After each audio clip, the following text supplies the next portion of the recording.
And the founder of that college said that to be a good Jesuit, and therefore he means that's the foundation of the Roman Catholic world, to be a good one, if the church tells you that a thing is black when you know that it is white, to you it must be black. That's the foundation. Don't question the authority of church. No matter how stupid the statement is, no matter how far afield it is of truth, if they say that is it, and you do not question. And here, this is a searching mind in this world, and you're asking questions. When the vision first happened to me as a boy, I wondered, what on earth is it? Why am I sent? I am not qualified. I don't have the attributes. I have nothing. And here I stood in the presence of these exalted beings, in the very presence of the risen Lord.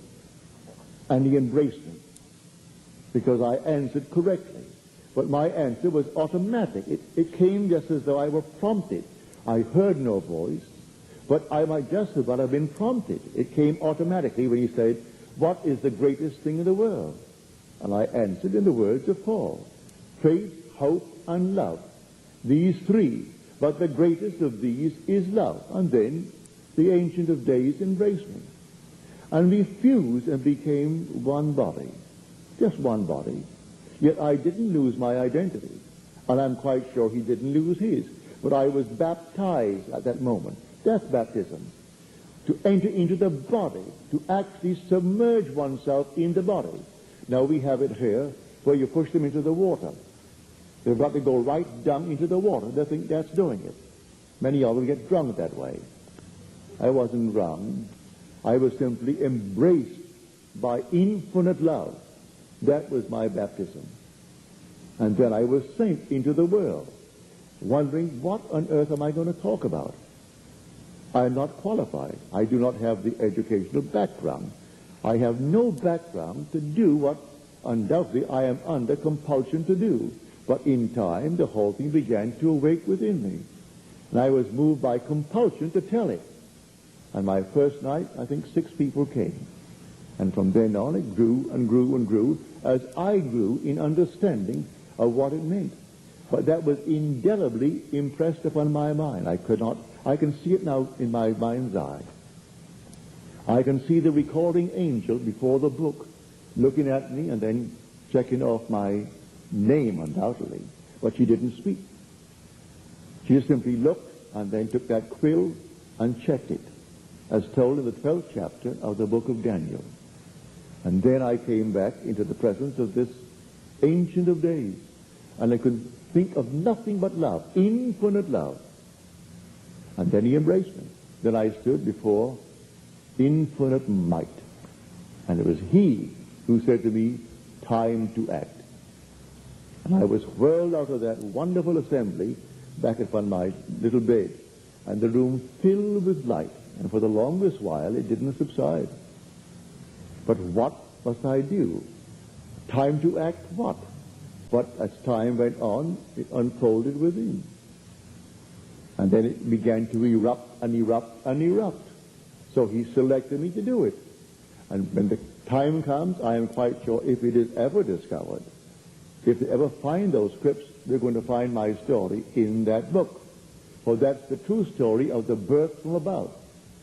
You're not born by a change of consciousness, as the world teaches, that you're going to feel something different, and that's your birth. No, it's an actual birth from above. And the child is only a symbol of your birth. And you're born from above, which means from God. The word is anothen. It is from above, but it means from God. Those who are born of God are not born from below, which is of blood, or of the flesh, or of the will of man. But no, this is of God. And who is born? It's an expansion of God, that's all. His sons are expanding the one. For God, the one, is made up of all of his sons. And together they form God. And he's granting to each God, each himself, the Father. So here, what is true on this level, or any level for that matter, may not be true on a still higher level. Everything here is completely independent, seemingly, of your perception of it. And they go their way without asking your permission, and they do all the things that they want to do, and they do not consult you at all. And the day will come after you ascend that fiery stairway, that you are in control, and you look at the same world, and you don't ask them permission. You simply arrest them. Arrest them by arresting an activity in yourself, which is life. For as the Father has life in himself, he has granted the Son also to have life in himself. And that's the life. And the life is the light of men, the consciousness of men. And you simply arrest it. And it goes out. The light goes out. And there is no light in their eyes, no light in their body. They're dead. Just as dead as that table. You go and you look at them. And they're made of clay. Just like clay. And then you release the activity in you, and suddenly they all become alive, and they don't even know there was an interval of time between that moment that you arrested them and the moment when you released them. And if you had arrested them for 1,000,000 years, when you released it, they would start off at that moment and not know that 1,000,000 years had passed. You would have no knowledge of it. They're dead. But the startling one, to be alive and be dead.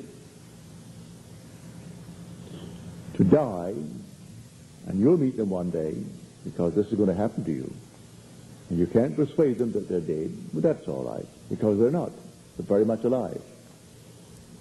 So, the thought that a man can be dead, not knowing that he is, that is a startling thought, but not compared to the thought, that possibility, that a man dead while he was alive.